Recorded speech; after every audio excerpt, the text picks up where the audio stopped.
Hi, ako si Nis, isang live-in caregiver dito sa bansang Singapore. Sasamahan niyo ako mag-unpack ng mga binili naming supply ni Big Boss. So, ayan yung diaper.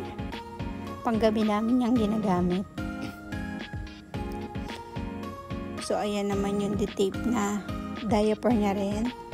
Panggabi at pang-umaga niya rin ginagamit yan. 10 binili namin yan. Bumibili kami ng supply tuwing pag naaabusan na o kaya pag dalawa na lang, konti. Minsan twice a week, minsan twice a month, depende. Depende sa gamit niya, pero dapat lagi kami ma-stock niya. So, 3 klaseng diaper ang ginagamit namin sa kanya. Isang tape na panggabi, tapos yung isang tape na pang-umaga at panggabi din, tapos isang pants na diaper na ginagamit namin pang umaga din siya, pero madalang namin ginagamit yung pants diaper. Usually tape ang ginagamit namin. So ganyan karami supply ang binibili namin sa kanya. So ayan, bumili rin kami yung pampatak yan sa kuko niya para sa mga punggos. Tas ayan yung kabilon, bumili rin kami yan 10 o 6 o 6 2 courses o 6 nga. Tapos yan, wipes. 2 klase din ginagamit naming wipes. Ayan yung sa kanyang buttocks. Tapos meron din pang katawan na wipes. So ayan, i-arrange ko naman yung mga diaper na binili namin.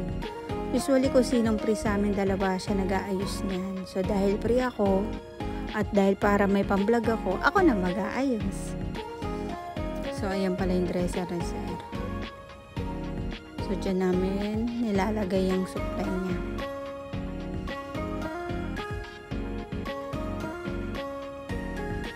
Pati yung pants. Siyempre, inuuna natin yung luma sa unahan, tsaka yung bago sa ulihan.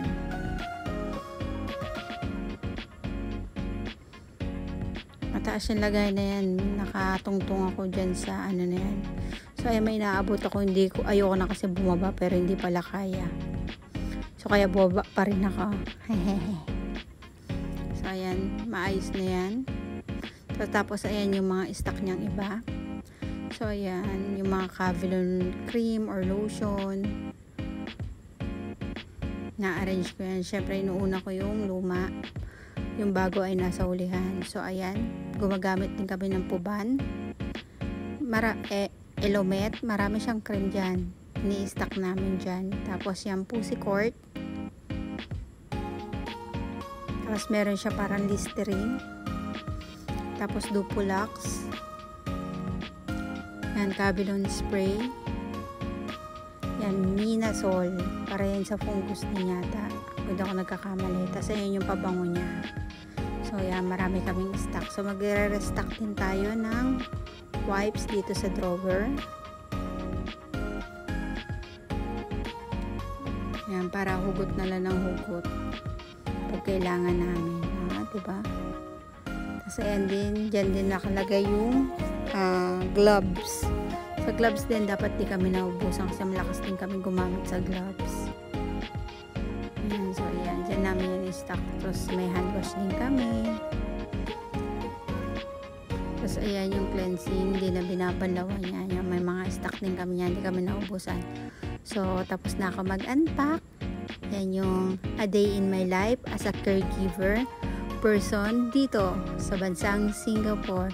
So, yun lang. Ingat. Bye!